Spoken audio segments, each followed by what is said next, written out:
The Souls of Black Folk by W.E.B.DuBois.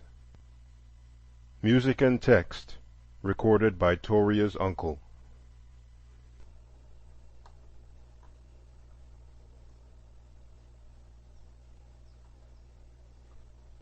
Chapter 9, continued.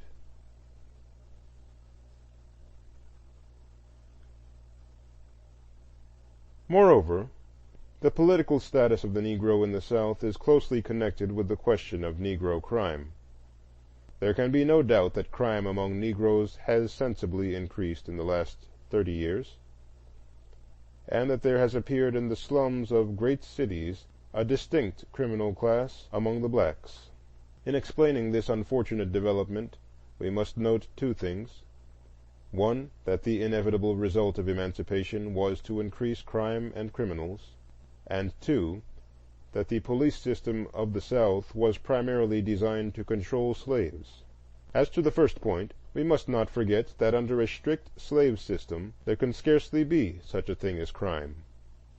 But when these variously constituted human particles are suddenly thrown broadcast on the sea of life, some swim, some sink, and some hang suspended, to be forced up or down by the chance currents of a busy, hurrying world. So great an economic and social revolution as swept the South in '63 meant a weeding out among the Negroes of the incompetent and vicious, the beginning of a differentiation of social grades. Now a rising group of people are not lifted bodily from the ground like an inert solid mass, but rather stretch upward like a living plant, with its roots still clinging in the mold. The appearance, therefore, of the Negro criminal was a phenomenon to be awaited, and while it causes anxiety, it should not occasion surprise. Here again the hope for the future depended peculiarly on careful and delicate dealing with these criminals. Their offenses at first were those of laziness, carelessness, and impulse, rather than of malignity or ungoverned viciousness. Such misdemeanors needed discriminating treatment, firm but reformatory, but with no hint of injustice, and full proof of guilt. For such dealing with criminals, white or black, the South had no machinery, no adequate jails or reformatories. Its police system was arranged to deal with blacks alone, and tacitly assumed that every white man was ipso facto a member of that police. Thus grew up a double system of justice, which erred on the white side by undue leniency and the practical immunity of red-handed criminals, and erred on the black side by undue severity, injustice, and lack of discrimination. For, as I have said, the police system of the South was originally designed to keep track of all Negroes, and not simply of criminals.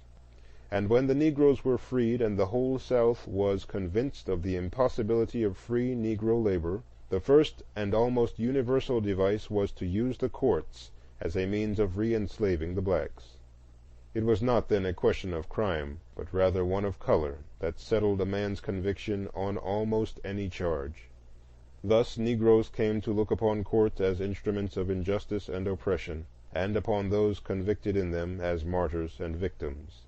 When now the real Negro criminal appeared, and instead of petty stealing and vagrancy we began to have highway robbery, burglary, murder, and rape, there was a curious effect on both sides of the color line.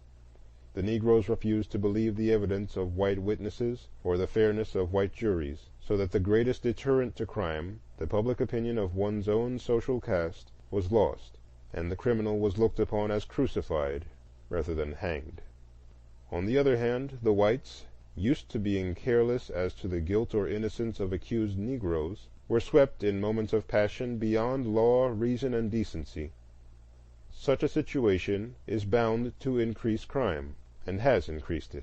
To natural viciousness and vagrancy are being daily added motives of revolt and revenge, which stir up the latent savagery of both races and make peaceful attention to economic development often impossible. But the chief problem in any community cursed with crime is not the punishment of the criminals, but the preventing of the young from being trained to crime. And here again the peculiar conditions of the South have prevented proper precautions. I have seen 12-year-old boys working in chains on the public streets of Atlanta, directly in front of the schools. in company with old and hardened criminals, and this indiscriminate mingling of men and women and children makes the chain gangs perfect schools of crime and debauchery. The struggle for reformatories, which has gone on in Virginia, Georgia, and other states, is one encouraging sign of the awakening of some communities to the suicidal results of this policy. It is the public schools, however, which can be made outside the homes the greatest means of training decent, self-respecting citizens. We have been so hotly engaged recently in discussing trade schools and the higher education that the pitiable plight of the public school system in the South has almost dropped from view. Of every $5 spent for public education in the state of Georgia, the white schools get $4 and the Negro $1. And even then the white public school system, save in the cities, is bad and cries for reform. If this is true of the whites, what of the blacks? I am becoming more and more convinced as I look upon the system of common school training in the South that the national government must soon step in and aid popular education in some way. Today it has been only by the most strenuous efforts on the part of the thinking men of the South that the Negro's share of the school fund has not been cut down to a pittance in some half-dozen states, and that movement not only is not dead, but in many communities is gaining strength. What, in the name of reason, does this nation expect of a people poorly trained and hard-pressed in severe economic competition, without political rights, and with ludicrously inadequate common school facilities? What can it expect but crime and listlessness, offset here and there by the dogged struggles of the fortunate and more determined, who are themselves buoyed by the hope that in due time the country will come to its senses? I have thus far sought to make clear the physical, economic, and political relations of the Negroes and whites in the South, as I have conceived them, including, for the reasons set forth, crime and education. But after all that has been said on these more tangible matters of human contact, there still remains a part essential to a proper description of the South, which it is difficult to describe or fix in terms easily understood by strangers. It is, in fine, the atmosphere of the land, the thought and feeling, the 1,001 little actions which go to make up life. In any community or nation it is these little things which are most elusive to the grasp and yet most essential to any clear conception of the group life taken as a whole. What is thus true of all communities is peculiarly true of the South, where, outside of written history and outside of printed law, there has been going on for a generation as deep a storm and stress of human souls, as intense a ferment of feeling, as intricate a writhing of spirit as ever a people experienced.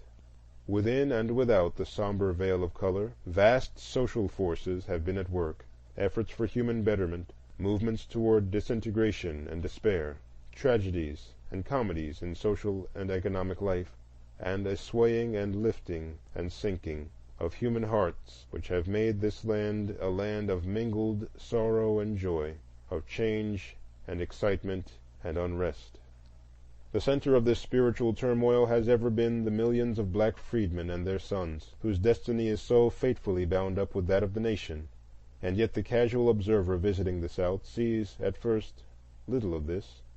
He notes the growing frequency of dark faces as he rides along, but otherwise the days slip lazily on. The sun shines, and this little world seems as happy and contented as other worlds he has visited. Indeed, on the question of questions, the Negro problem, he hears so little that there almost seems to be a conspiracy of silence. The morning papers seldom mention it, and then usually in a far-fetched academic way, and indeed almost every one seems to forget and ignore the darker half of the land, until the astonished visitor is inclined to ask if, after all, there is any problem here. But if he lingers long enough, there comes the awakening, perhaps in a sudden whirl of passion which leaves him gasping at its bitter intensity, more likely in a gradually dawning sense of things he had not at first noticed. Slowly but surely his eyes began to catch the shadows of the color line. Here he meets crowds of Negroes and whites. Then he is suddenly aware that he cannot discover a single dark face. Or again, at the close of a day's wandering, he may find himself in some strange assembly where all faces are tinged brown or black, and where he has the vague, uncomfortable feeling of the stranger. He realizes at last that silently, resistlessly, the world about him flows by in two great streams. They ripple on in the same sunshine. They'll approach and mingle their waters in seeming carelessness. Then they divide and flow wide apart. It is done quietly.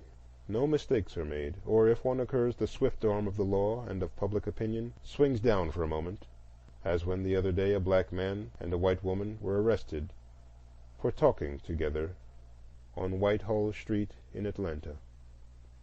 Now, if one notices carefully, one will see that between these two worlds, despite much physical contact and daily intermingling, there is almost no community of intellectual life, or point of transference, where the thoughts and feelings of one race can come into direct contact and sympathy with the thoughts and feelings of the other.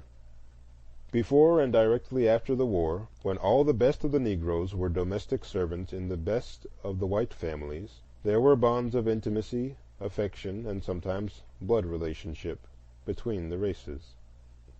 They lived in the same home, shared in the family life, often attended the same church, and talked and conversed with each other. But the increasing civilization of the Negro since then has naturally meant the development of higher classes. There are increasing numbers of ministers, teachers, physicians, merchants, mechanics, and independent farmers, who by nature and training are the aristocracy and leaders of the blacks. Between them, however, and the best element of the whites, there is little or no intellectual commerce. They go to separate churches. They live in separate sections. They are strictly separated in all public gatherings. They travel separately, and they are beginning to read different papers and books. To most libraries, lectures, concerts, and museums, Negroes are either not admitted at all, or on terms peculiarly galling to the pride of the very classes who might otherwise be attracted. The daily paper chronicles the doings of the black world from afar, with no great regard for accuracy, and so on. Throughout the category of means for intellectual communication, schools, conferences, efforts for social betterment, and the like, it is usually true that the very representatives of the two races, who for mutual benefit and the welfare of the land ought to be in complete understanding and sympathy, are so far strangers that one side thinks all whites are narrow and prejudiced, and the other thinks educated Negroes dangerous and insolent. Moreover, in a land where the tyranny of public opinion and the intolerance of criticism is for obvious historical reasons so strong as in the South, such a situation is extremely difficult to correct.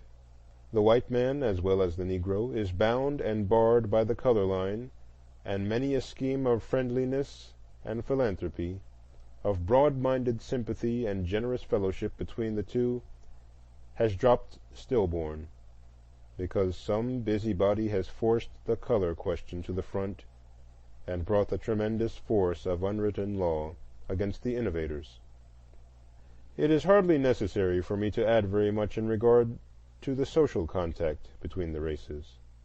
Nothing has come to replace that finer sympathy and love between some masters and house servants, which the radical and more uncompromising drawing of the color line in recent years has caused almost completely to disappear.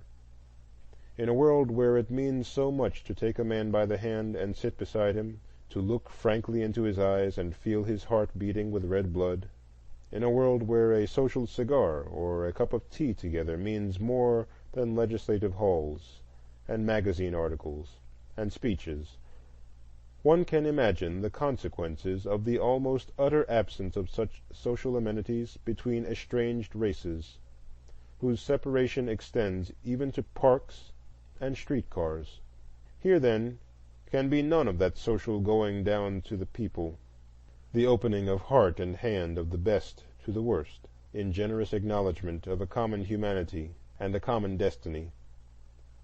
On the other hand, in matters of simple almsgiving, where there can be no question of social contact, and in the succor of the aged and sick, the South, as if stirred by a feeling of its unfortunate limitations, is generous to a fault.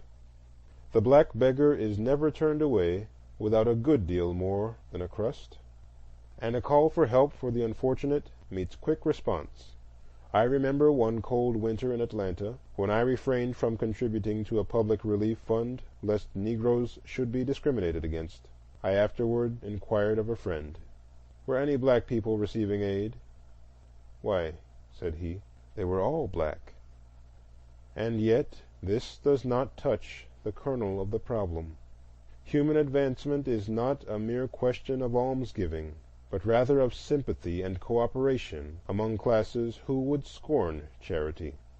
And here is a land where, in the higher walks of life, in all the higher striving for the good and noble and true, the color line comes to separate natural friends and co-workers, while at the bottom of the social group, in the saloon, the gambling hell, and the brothel, that same line wavers and disappears. I have sought to paint an average picture of real relations between the sons of master and man in the South. I have not glossed over matters for policy's sake, for I fear we have already gone too far in that sort of thing. On the other hand, I have sincerely sought to let no unfair exaggerations creep in. I do not doubt that in some Southern communities conditions are better than those I have indicated, while I am no less certain that in other communities they are far worse. Nor does the paradox and danger of this situation fail to interest and perplex the best conscience of the South. Deeply religious and intensely democratic as are the mass of the whites, they feel acutely the false position in which the Negro problems place them. Such an essentially honest-hearted and generous people cannot cite the caste-leveling precepts of Christianity or believe in equality of opportunity for all men without coming to feel more and more with each generation that the present drawing of the color line is a flat contradiction to their beliefs and professions. But just as often as they come to this point, the present social condition of the Negro stands as a menace and a portent before even the most open-minded. If there were nothing to charge against the Negro but his blackness or other physical peculiarities, they argue, the problem would be comparatively simple. But what can we say to his ignorance, shiftlessness, poverty, and crime? Can a self-respecting group hold anything but the least possible fellowship with such persons and survive? And shall we let a mawkish sentiment sweep away the culture of our fathers or the hope of our children? The argument so put is of great strength, but it is not a whit stronger than the argument of thinking Negroes. Granted, they reply, that the condition of our masses is bad. There is certainly on the one hand adequate historical cause for this, and unmistakable evidence that no small number have, in spite of tremendous disadvantages, risen to the level of American civilization. And when by proscription and prejudice these same Negroes are classed with and treated like the lowest of their people simply because they are Negroes, such a policy not only discourages thrift and intelligence among black men, but puts a direct premium on the very things you complain of, inefficiency and crime. Draw lines of crime, of incompetency, of vice, as tightly and uncompromisingly as you will, for these things must be proscribed. But a color line not only does not accomplish this purpose, but thwarts it. In the face of two such arguments, the future of the South depends on the ability of the representatives of these opposing views to see and appreciate and sympathize with each other's position. For the Negro to realize more deeply than he does at present the need of uplifting the masses of his people, for the white people to realize more vividly than they have yet done the deadening and disastrous effect of a color prejudice that classes Phyllis Wheatley and Sam Hose in the same despised class. It is not enough for the Negroes to declare that color prejudice is the sole cause of their social condition, nor for the white South to reply that their social condition is the main cause of prejudice. They both act as reciprocal cause and effect, and a change in neither alone will bring the desired effect. Both must change, or neither can improve to any great extent. The Negro cannot stand the present reactionary tendencies and unreasoning drawing of the color line indefinitely without discouragement and retrogression. And the condition of the Negro is ever the excuse for further discrimination. Only by a union of intelligence and sympathy across the color line in this critical period of the Republic shall justice and right triumph, that mind and soul, according well, may make one music as before, but vaster.